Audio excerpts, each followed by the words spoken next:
L'UNC s'indigne du manque de considération et de compassion de la part du chef de l'État par rapport aux Congolais qui ont perdu la vie au cours des 10 événements, parmi lesquels le camarade Hussein Ngandou, cadre de l'UNC, section Kimpoaza, dans la fédération de Lemba, et de mademoiselle de Chad de Mwanza, abattue sur le parvis de la paroisse Saint-François de Salles à Kitambo, et le cas de cette autre dame qui a reçu une balle dans la tête devant l'église Saint-Dominique à Libété, que le curé tentait à sauver désespérément, et bien d'autres malheureux à Kinshasa comme à l'intérieur du pays. Nous rendons un hommage mérité à ces martyrs de la démocratie. Nous allons observer une minute de silence en leur mémoire. Je vous prie, monsieur de la presse.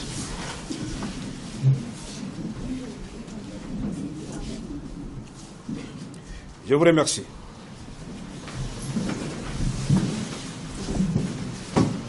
Monsieur Kabila a tout dit sauf la vérité au peuple congolais.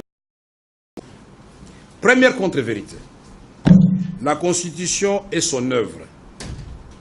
La Constitution en vigueur nous vient des accords de Sun City. Elle a été adoptée à plus de 85% de la population congolaise. Elle est donc l'œuvre de nous tous, avec obligation pour nous tous, y compris ceux qui avaient appelé à voter contre, à le protéger. Deuxième contre-vérité, qu'il n'est pas à l'origine de la non-organisation des élections en décembre 2016.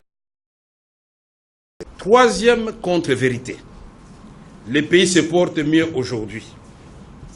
Le président a sans doute une vision édulcorée de la réalité, car la vie de la population est aujourd'hui au plus bas avec les retours des maladies autrefois éradiquées telles que le choléra, à cause d'une totale absence de politique appropriée en matière d'hygiène et de santé.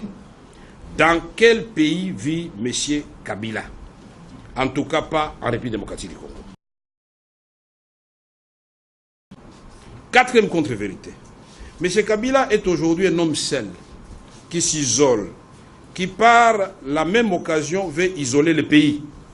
Sinon, comment expliquer que l'opposition, la société civile, l'Église catholique, l'Église protestante, les musulmans se rangent du côté du peuple et comprennent qu'il faut l'accompagner dans la défense de ses droits?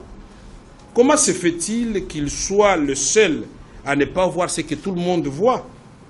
Il ne peut pas naviguer de cette manière sans mettre en péril la nation tout entière en danger.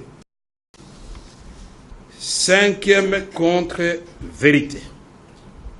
Choisir entre la démocratie et le développement.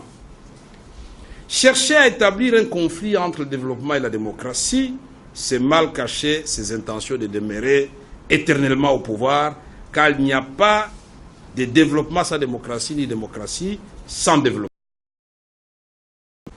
Sixième contre-vérité. M. Kabila a voulu transformer les Aïrois que nous étions en Congolais, parce que estimait-il que nous étions des barbares, peut-être des jouisseurs, des nuls. C'est une insulte contre le peuple congolais que je ne peux tolérer. J'ose croire qu'il s'agit là de lapsus lingua de la part de M. Kabila. Et j'exige qu'il puisse retirer cette phrase insultante vis-à-vis du peuple.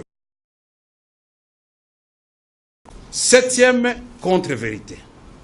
Les forces de sécurité n'ont pas tué. Elles ont rétabli l'ordre. Non, M. Kabila. Les forces de sécurité n'ont pas rétabli l'ordre, car l'ordre n'était pas perturbé. Elles ont tué, blessé, arrêté, humilié, déshabillé et violé les Congolais.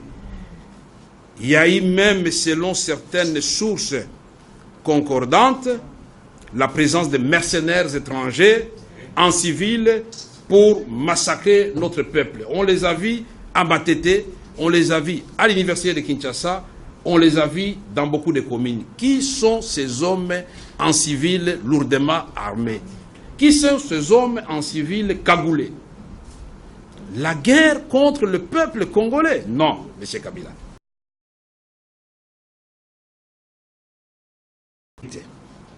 M. Kabila n'a pas l'intention de quitter le pouvoir comme il a prétendu. Il n'a pas l'intention de quitter le pouvoir par les élections. Dans ses réponses vagues mêlant le processus électoral et le plan de développement à long terme, pour quelqu'un qui veut partir le 23 décembre 2018, on comprend aisément que M. Kabila est en train de rêver. Parce qu'il croit qu'il suffit d'effrayer les Congolais pour opérer un passage en force. Non, il n'y aura pas d'autre glissement. Vous allez partir. Le peuple congolais, nous avons le droit de revendiquer nos droits fondamentaux, y compris par les manifestations pacifiques prévues dans la Constitution de la République, qui n'appartient pas à M. Kabila. C'est un contrat social qui régit tout notre